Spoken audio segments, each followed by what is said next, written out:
Para pemirsa yang budiman, ini kajian kita kali ini berkaitan dengan Hari Pendidikan. Memang agak sedikit besar lah untuk ukuran kita yang mungil-mungil begini. Bangsa kita sekarang sedang mengalami sakit. Kita sepakat bahwa sebetulnya kita bukan krisis moneter, bukan krisis politik, bukan krisis ekonomi, atau krisis itu hanya bekas daripada sumber krisisnya adalah kita itu krisis akhlak. Karena kalau akhlak buruk, berekonomi licik. Akhlak buruk, berpolitik serakah, zalim. Akhlak buruk, maaf ya, di rumah tangga jadi bencana. Maka sehebat apapun kita merindukan bangsa ini bangkit, tapi kalau akhlak tidak pernah jadi prioritas program kita harus bersiap, penderitaannya masih panjang. Nah, jadi kenapa bisa begini? Nah, orang itu berakhlak buruk, beberapa faktor penyebabnya. Toh kalau misalkan kita sekarang jadi babak belur karena ya orang-orang yang diberi amanah kurang amanah, ternyata ini adalah merupakan salah satu hasil daripada pendidikan. Kalau pola pendidikannya salah, ya hasilnya jadi salah. Juga karena yang pernah merusak bangsa ini siapapun, ya itu dulunya anak-anak. Berarti pernah ada dua hal minimal yang harus kita evaluasi, yaitu tata nilai pendidikan keluarga dan tata nilai pendidikan yang ada di masyarakat kita. Kita masih salah, masih kadang-kadang mengukur kesuksesan anak itu kalau nilainya baik. Kita tidak tahu dia nyontek atau tidak. Kita mengukur tuh anak saya bintang kelas, paling pandai, tapi kita tidak tahu apakah dia pendengki kepada sesama bintang kelas lainnya, dia sombong atau tidak. Tuh anak saya sekarang sudah sarjana, begitu bangga dengan gelar sarjana, tapi kita tidak nilai bagaimana etika dia kepada gurunya, bagaimana kejujuran dia, apakah dia selama kuliah tidak bisa menjaga dirinya. Ada sarjana tapi selama kuliah tuh tidak bisa menjaga kemuliaan sikapnya. Saya tidak berani berkata kotor ya, tapi lihat saja sekitar kita. Juga nyontek, sholat nggak bisa, ngaji juga baru Iqra, itu pun baru jilid 1, dan itu pun jilidnya saja, maaf ya. Tapi kita sudah bangga menganggap anak kita sukses. Kita tidak mengukur akhlak. Kalau ada adik kakak di rumah sudah besar-besar, diukur tuh kayak yang ketiga tuh, anak saya yang ketiga tuh sudah punya rumah, punya mobil, nggak kayak yang sulung. Dia mah rumahnya juga masih sebut saja di sebuah tempat. Jadi kita masih mengukur kesuksesan anak itu dari harta. Kalau pola alat ukur kesuksesan di rumah kita hanya duniawi saja, maka jadi sarjana pecinta dunia, jadi pejabat pecinta dunia, masih mending kalau dia mendapatkan dunia dengan cara yang halal. Yang repot dia untuk mendapat pujian kesuksesan sampai dia zalim kepada dirinya, kepada keluarganya, kepada orang-orang sekitarnya. Jadilah seperti kita ini, karena alat ukur kesuksesannya baru sampai ke tingkat duniawi, belum kepada akhlak. Hampir saja nyebut para menteri sekalian, para ibu dan bapak, juga para pemirsa yang budiman. Jadi pendidikan di sekolah juga begitu. Kalau hanya ngejar nilai, ngejar bisa jumlah lulus dari sekolah kita, wah repot.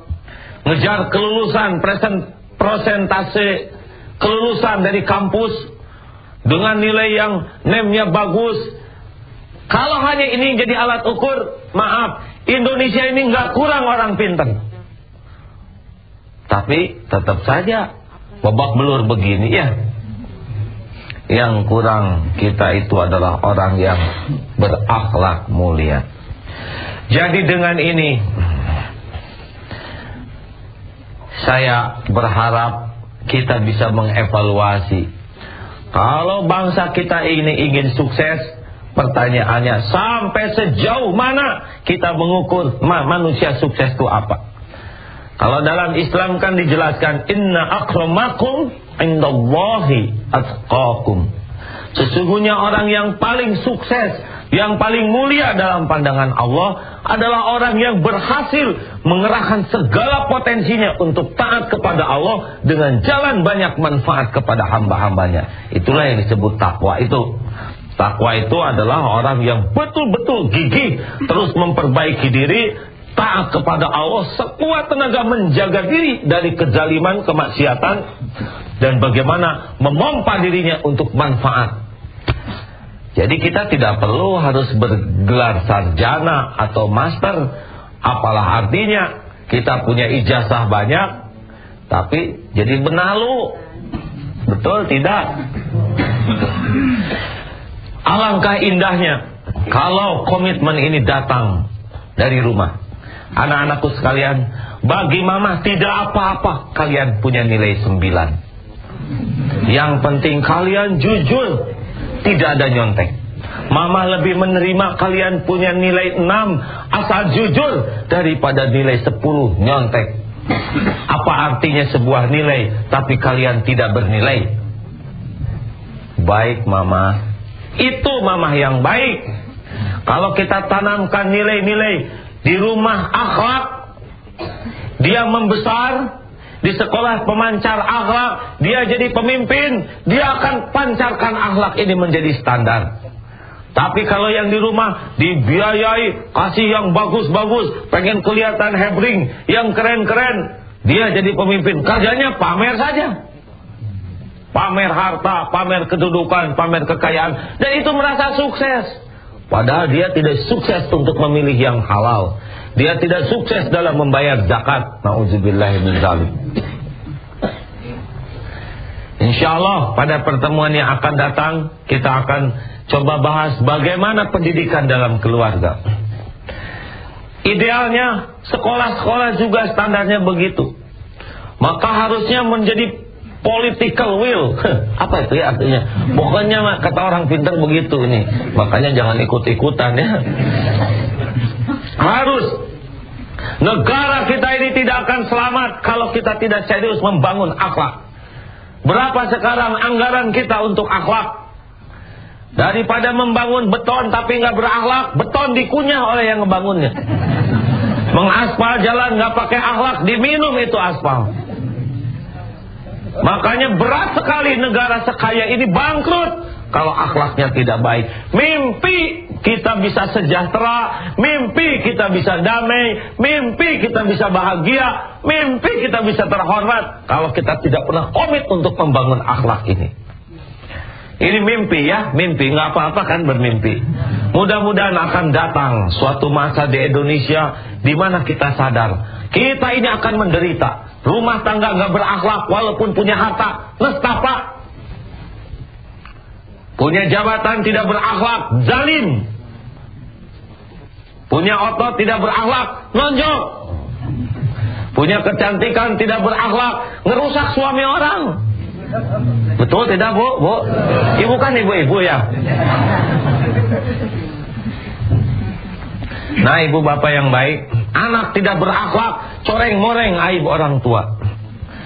Saya sih kebayangnya para rektor mencanangkan, saudara para dosen dan para dekan sekalian, buat apa kampus kita memproduk sarjana-sarjana kalau akhlaknya tidak terjaga? Dengan ini saya canangkan, kampus kita ini mendahulukan akhlak daripada nilai. Apalah artinya mereka pintar kalau tidak berakhlak, itu akan merusak. Dengan ini saya canangkan, saya sebagai rektor akan berjuang menjadi suri tauladan akhlak di kampus kita ini. Wah, para dosen sekalian, ini hanya sebuah mimpi di negara antah barantah. Para dosen sekalian, saudara-saudara, bertanggung jawab kepada para pemimpin bangsa ini yang akan datang.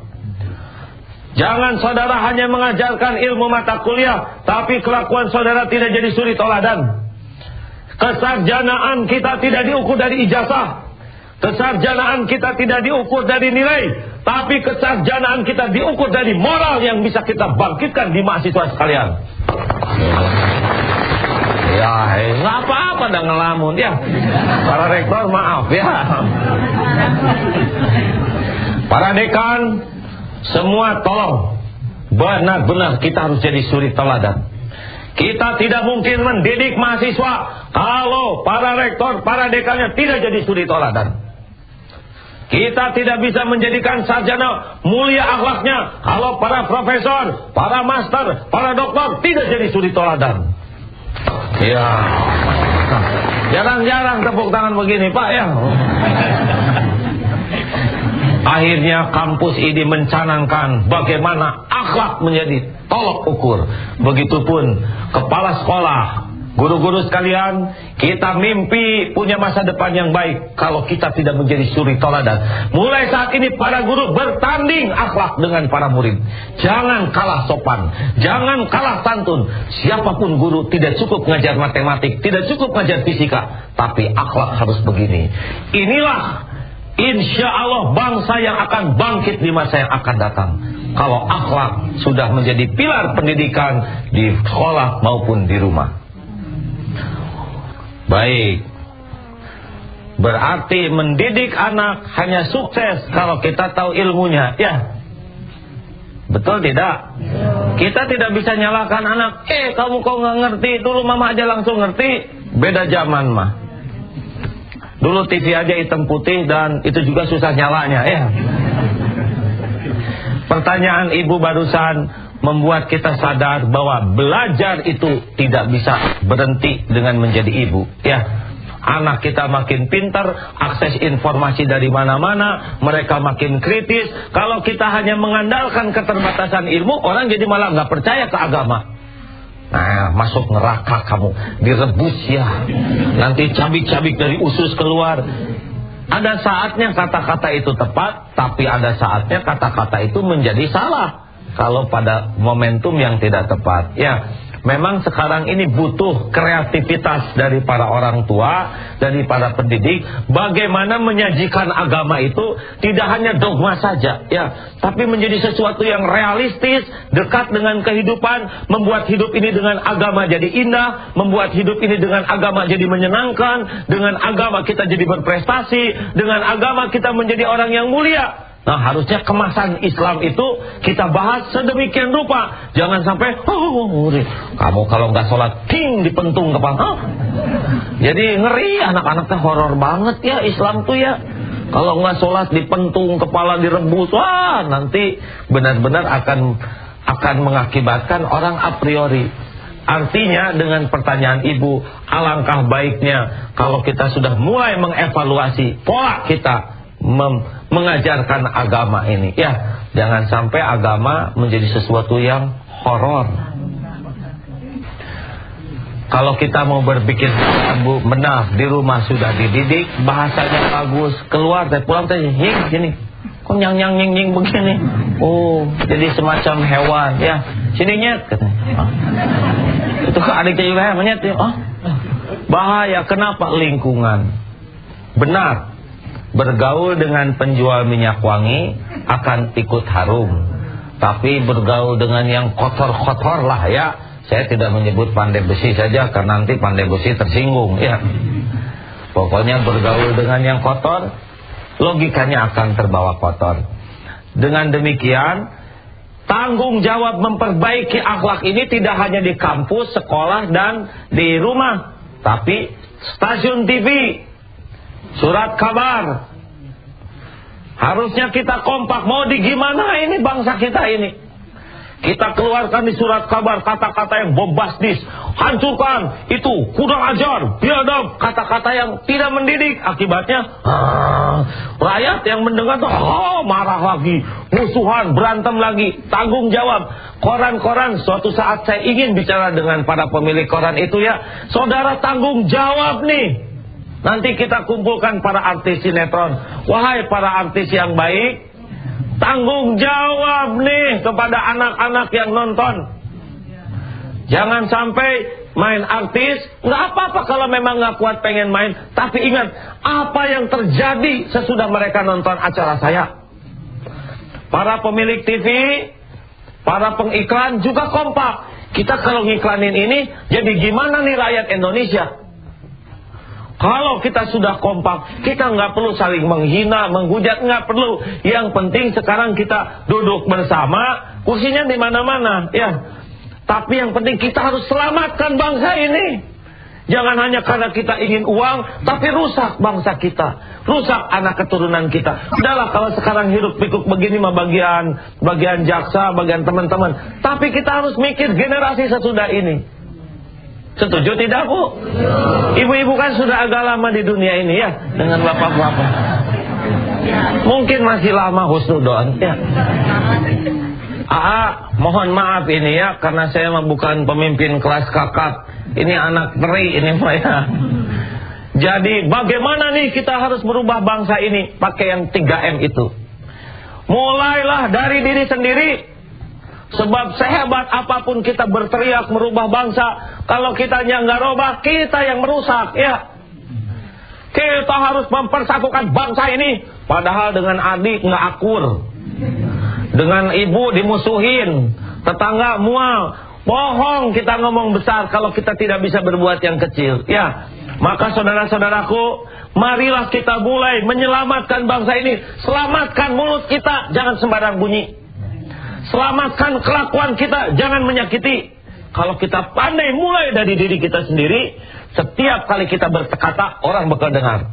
Daripada kita ngomong, selamatkan ini, selamatkan itu, padahal keluarganya nggak selamat. Kelemahan terbesar yang mau berjuang besar, dia jatuh kalau dia tidak berhasil memulai dari dirinya sendiri. Yang yang kedua, mulailah dari hal yang kecil. Belajar saja tuh ngatur sendal di masjid ya. Belajar mengut sampah. Bagaimana kita bisa membersihkan yang besar? Sampah aja kita nggak sanggup mengut. Besar itu rangkaian dari yang kecil. Kata-kata yang panjang rangkaian dari huruf. Garis itu rangkaian dari titik. Kalau kita terbiasa melakukan hal kecil dan baik, nanti kita diizinkan Allah berbuat yang besar dan baik. Dan M yang ketiga, mulailah saat ini. Do it now. Itu bahasa Inggris ya, maaf ya. Karena ada yang mengatakan do it now, katanya do it now. Kita harus mulai, jangan nanti. Kapan? Sekarang. Wah kapan dong? Jangan-jangan saya keburu mati. Enggak apa-apa. Yang penting kita berbuat sesuatu. Saya akan mengingatkan kembali rumus ini, sudah diulang beberapa kali. Saya mohon maaf, tapi ini menarik sekali. Tentang kakek yang menanam pohon kurma. Masih lupa? Nah sudah. Kakek nanam kurma. Kata Khalifah, kakek kan udah tua. Kalau nanam kurma sekarang, kapan berbuahnya? Kata kakek itu, bukankah kita sekarang menikmati pohon kurma ini, kurma buah daripada pekerjaan orang yang sudah mendahului kita? Kenapa kita tidak berbuat sesuatu untuk generasi sesudah kita? Kata Khalifah, wah benar ini si kakek sudah mengingatkan saya. Kirim kurma, kirim 1000 dinar. Kasih aja 1000 dinar sebagai hadiah. Kakek itu berkata, alhamdulillah, baru juga menanam, sudah berbuah, begitulah. Para pemirsa yang budiman, sehebat apapun masalah yang kita hadapi, kita tetap bisa berbuat sesuatu. Mulailah dari memperbaiki diri, akhlak diri. Mulailah dari hal-hal yang kecil. Dan mulailah saat ini juga. Mudah-mudahan Allah mengizinkan bangsa ini berubah. Allahumma sholli ala Muhammad wa ala alihi wa ashabihi ajma'in. Duhai Allah yang Maha Agung, Engkaulah yang menggenggam bangsa kami ini. Engkau yang menyaksikan apapun yang terjadi. Tolonglah kami ya Allah.